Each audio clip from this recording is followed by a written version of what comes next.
अस्सलाम वालेकुम नाजरीन। ड्रामा सीरियल इक्तदार की नेक्स्ट एपिसोड में आप देखेंगे जैन जो कि अब इस दुनिया में नहीं रहा, जिसके बाद तो समन शाह की दिमागी हालत खराब हो जाती है। बेटे के बिछड़ जाने का इतना सदमा है कि उनका दिमाग इस बात को एक्सेप्ट ही नहीं कर रहा कि जैन अब नहीं रहा। जनाजा उठाने से पहले शाहनवाज और मेहरू आते हैं। वो तो इनकार कर देती कि मुझे किसी से नहीं मिलना, तो मेहरू समझाती है, उनका हाथ थाम लेती है। आंटी वो जैन को लेकर जा रहे हैं, आप उठकर उसे आखिरी बार देख लें, आप उसे नहीं देख पाएंगी। यूं जनाजा भी उठा लिया गया, मगर समन शाह अपने बेटे को नहीं देखती। हकीकत में उनके पास हिम्मत ही नहीं अपने बेटे को यूं मरा हुआ देखने की। यूं शाहनवाज के चले जाने के बाद तो ये सारा घर ही बिखर कर रह गया और शाहनवाज की हिम्मत भी जवाब देने लगी है। मैंने आज तक इस घर को इतना वीरान नहीं देखा। मैं अपनी माँ को नहीं संभाल पा रहा, खुद को नहीं संभाल पा रहा, किसी चीज को नहीं संभाल पा रहा। मुझसे ये नहीं होगा। तो मेहरू शाहनवाज को हिम्मत देने की कोशिश करती हैं।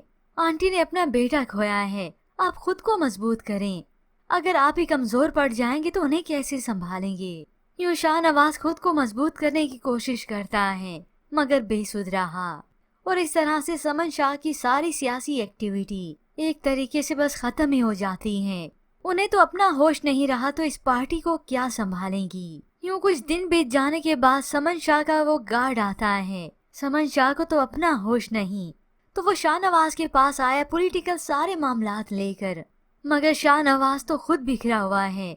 बिल आखिर उसने जवाब दे दिया। मेहरू आती है, समझाती है, ये आपसे बात करना चाहता है, बहुत से मामलात है जो आंटी के बाद आप संभालेंगे। तो वो काफी बेबस खुद को महसूस करता है। मेहरू, मैं सियासी करियर से थक चुका हूँ, मैं बस अब इसे खत्म करना चाहता हूँ। ये कहते हुए वो बगैर उसकी बात सुने वहाँ से ही चला गया कि मुझे पार्टी का कोई मामला नहीं सुनना।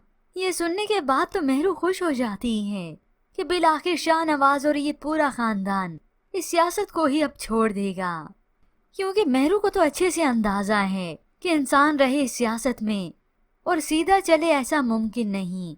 और अगर सीधा चलने की ठान भी ले तो ये सियासी करियर, ये सियासी पार्टीज उसे जिंदा रहने ही नहीं देती।